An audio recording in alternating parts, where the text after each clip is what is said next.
From various research studies, it is found that activity-based teaching is increased the quality of teaching. It makes the teaching learning process is more enjoyable, more meaningful for the learners. In spite of so many attempts provided by the government, our students are still lagging behind the mainstream of education. To visualize the activity-based classroom at secondary school are needed. So, the purpose of my study to examine the activity-based teaching science of peer groups at secondary school and academic achievement. My objectives are to study the practices happens in activity-based classroom at secondary school, to develop the scientific behavior among the students, to study the effectiveness at activity-based teaching.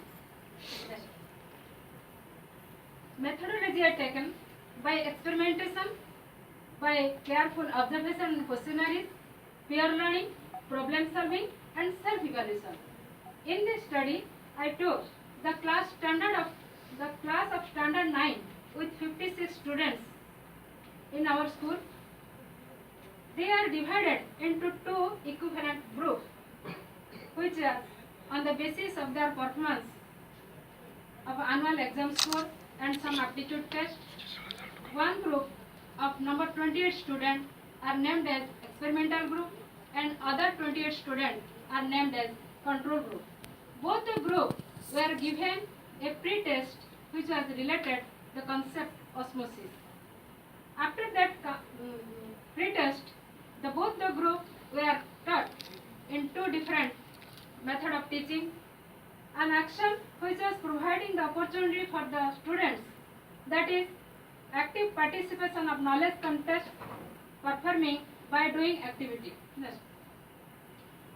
The experimental group of 28 students actively involved in the experiment related to the concept osmosis, and the control group 28 students, they are learned the same topic by the traditional lecture method.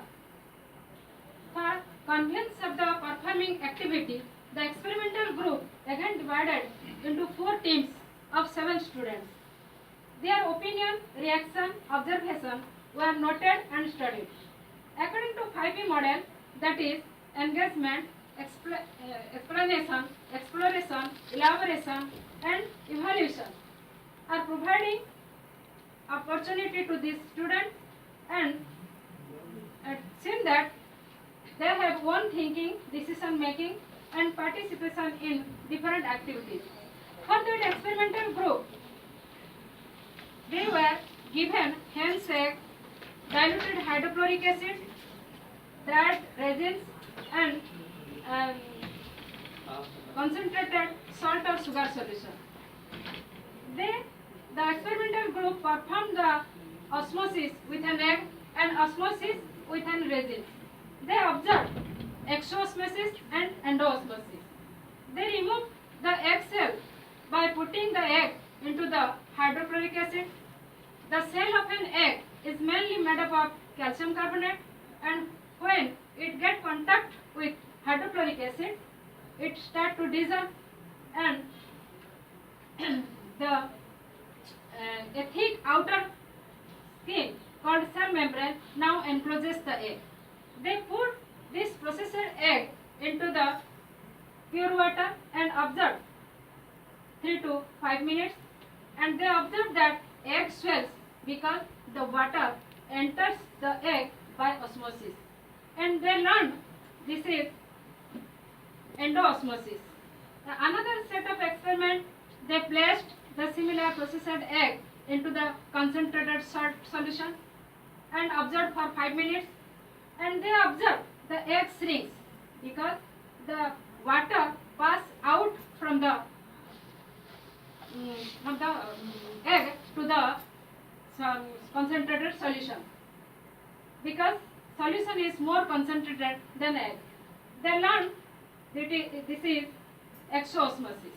Similarly, another group of students, they put the dried resins in pure water, and after some time it swells and they know that this was endosmosis, and after that these swells resins they put into the concentrated salt solution or sugar solution, and they observe that these resins are shrinks, and they know that is exosmosis.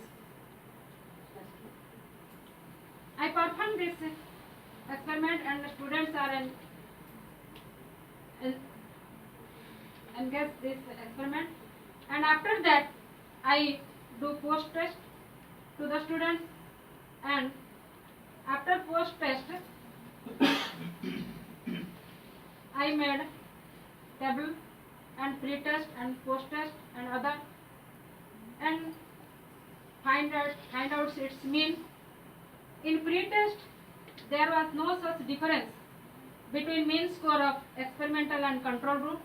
Both the group were at same level so far their achievement concerned, but from post-test it is found that experimental group are much more better than the student of control group.